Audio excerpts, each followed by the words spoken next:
मिट्टी संसाधन मिट्टी संसाधन मानव जगत और इस जीव जगत के लिए सबसे महत्वपूर्ण संसाधन है, जिसके ऊपर समस्त प्रकार की जो गतिविधियां हैं वो संपन्न होती हैं।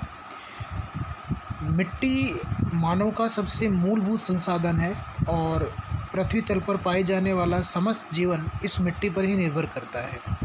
धरातल की ऊपरी परत जिस पर वनस्पति उगती है मिट्टी कहलाती है। मिट्टी प्राकृतिक वातावरण का प्रधान तत्व है। इसको परिभाषित करते हुए कोल ने बताया कि मिट्टी पृथ्वी की मृतक धूल को जीवन के सातत्य से जोड़ती है, अर्थात जो मृत समान मिट्टी के कण हैं उसी में जीवन का संचार होता है। रूसी भूगोलवेत्ता गेरासिमोव ने भी इसको परिभाषित करते हुए लिखा है, मिट्टी की रचना पैतृक चट्टानों में उन परिवर्तनों के परिणाम स्वरूप होती है जो विभिन्न प्रकार की जलवायु और उच्चावच की दशाओं के अंदर जैविक कारकों, जंतु और पौधे के द्वारा किए जाते हैं। अर्थात जो चट्टानें हैं उन पर जलवायु और जो विभिन्न प्रकार के कारक हैं उनके परिणाम स्वरूप उनका विघटन होता है, अपघटन होता है और उनमें जैविक अंश यानी कि जीव जंतु मिलकर मिट्टी के स्वरूप को क्या करते हैं, निर्धारित करते हैं। तो इस प्रकार हम कह सकते हैं कि मिट्टी इस पृथ्वी तल पर एक बहुत ही महत्वपूर्ण संसाधन है। अब बात करते हैं मिट्टी की रचना। मिट्टी की रचना में मूल चट्टानों की जो भौतिक रचना और रासायनिक संरचना तो होती है, उसके अलावा उसमें उच्चावच, ढाल, आकृति, वायुमंडलीय शक्तियाँ जैसे तापमान है, नमी है, वर्षा है, पवन का भी प्रभाव पड़ता है। अर्थात ये जो अतिरिक्त कारक हैं मिट्टी के गुणों को या तो संपन्न करते हैं या उसके गुणों को प्रभावित करते हैं।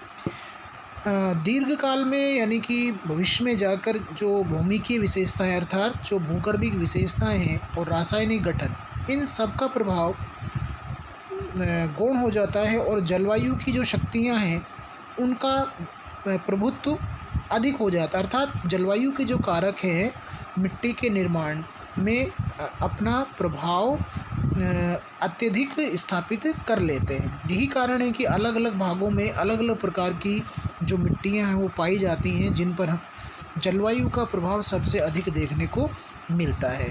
फिर वनस्पति, कीटाणु, जंतु और मानव की क्रियाओं द्वारा मिट्टी रचना का कार्य पूर्ण हो जाता है। तो इस प्रकार जो मूल चट्टानें हैं अर्थात जो भौतिक कण हैं और उनके अंदर जो विभिन्न प्रकार के लवण हैं, खनिज हैं, वहाँ से होते हुए जलवायु के जो कारक हैं वो उसको प्रभावित करते हैं और जीव जंतुओं के विभिन्न जो अवशेष हैं वो उसमें मिलते हैं और मनुष्य की जो क्रियाएं हैं अंततः मिट्टी की जो रचना है उसको क्या करती हैं, पूर्ण करती है। तो इस प्रकार हम कह सकते हैं कि जब वनस्पति और जंतुओं के अवशेष मिट्टी में मिलते हैं तो जलवायु की क्रिया से एक प्रकार का अम्लीय तत्व ह्यूमस उत्पन्न होता है। कीड़े मकोड़े, बिल खोदने वाले जंतु, केंचुए आदि मिट्टी को कुरेदकर उसकी रचना में सहायता करते हैं। मनुष्य कृषि द्वारा मिट्टी का रूपांतरण करता है और अपनी क्रियाओं से भूमि के अपरदन को बढ़ाता है या संरक्षण करता है। तो इस प्रकार भौतिक, रासायनिक, जैविक और सांस्कृतिक कारकों की क्रियाओं और प्रतिक्रियाओं द्वारा मिट्टी की रचना क्या होती है, पूर्ण होती है। तो हम ये कह सकते हैं कि मिट्टी एक गतिशील क्या है, कारक है, तथ्य है। अब बात करते हैं मिट्टी के जो भौतिक विशेषताएं और गुण हैं उनके बारे में। इसमें पहला है मिट्टी का गठन। मिट्टी के गठन से तात्पर्य है कि मिट्टी के अंदर जो कण पाए जाते हैं उनका आकार क्या है, उनका जो स्वरूप है वो क्या है, वो कितने बड़े हैं, कितने छोटे हैं, उसे हम क्या कहेंगे, मिट्टी का गठन कहते हैं। आकार के अनुसार जैसे बजरी है, रेत है, सिल्ट है, दोमट है, चिकनी मिट्टी है, इन कणों के आकार के अनुसार इनको हम इस क्रम में क्या करते हैं, रखते हैं। मिट्टी की संरचना, मिट्टी की संरचना से मतलब यहाँ पर है कि परस्पर जो मिट्टी के कण हैं वो आपस में क्या होते हैं, एक दूसरे से सटे रहकर क्या करते हैं, मिट्टी को संगठित करते हैं और एक परत का क्या करते हैं, निर्माण करते हैं। तो इस हम क्या कहेंगे, मिट्टी की संरचना। फिर बात आती है तापक्रम। मिट्टी का जो रंग है उसका संबंध किससे है, तापमान से होता है। धूप में अलग अलग प्रकार की मिट्टियों के अलग अलग व्यवहार होते हैं। कुछ मिट्टियाँ रात्रि के समय अपने ताप का अधिक शीघ्रता से क्या करती हैं, विकिरण करती हैं, कुछ धीमी गति से करती हैं। तो तापमान का जो प्रभाव है वो मिट्टी के रंग के ऊपर बहुत अधिक पड़ता है। रंग, मिट्टी का रंग ह्यूमस तथा लोहे के जो यौगिक है की विभिन्न मात्राओं के कारण होता है। इससे उर्वरता भी क्या होती है उसका भी हमें पता चलता है। जैसे जो आपके दलदली क्षेत्र हैं उनमें मिट्टी का रंग कैसा होता है, आपका ग्रे ब्लू होता है, यानी कि नीले रंग की मिट्टियाँ पाई जाती हैं। ऐसे ही हम बात करते हैं प्रवेश्यता। प्रवेश्यता से तात्पर्य मिट्टी की जो गहराई है वो कितनी है, क्योंकि इसी में पेड़ पौधे उगकर मिट्टी की गहराई से ही क्या करते हैं, वो संबंध स्थापित करते हैं। मिट्टी की गहराई अधिक है तो जड़ें अधिक गहराई तक प्रवेश करती हैं, और जो पेड़ पौधे हैं वो अधिक क्या होते हैं, लंबे हो जाते हैं या अधिक संगठित रहते हैं, मजबूत हो जाते हैं। और मिट्टी की गहराई कहीं कम होती है तो पेड़ पौधों की जो ऊंचाई है वो भी क्या हो जाती है, कम हो जाती है। इसके अलावा वातन और रंध्रता। वातन से मतलब यहाँ पर ये है कि उसके अंदर जो वायु का जो प्रवेश है वो किस रूप में, अर्थात अगर मिट्टी का गठन और उसकी संरचना में अधिक संख्या में छिद्र हैं, आकार हैं, तो उनमें आसानी से वायु प्रवेश कर सकती है, उनमें जल भरा रह सकता है, जल एकत्रित हो सकता है। तो इस प्रकार जो मिट्टी है, वातन और रंध्रता का जो गुण है वो उसको क्या बनाता है, उसके गुणों को स्थापित करने में उसका सहयोग करता है। जैसे ह्यूमस बनने के लिए तथा बीजों में अंकुर उत्पन्न होने के लिए मिट्टी में वायु का होना आवश्यक है, तो ये भी मिट्टियों में होना जरूरी है। आर्द्रता, मिट्टी के कणों के बीच में जल की कुछ मात्रा रहती है,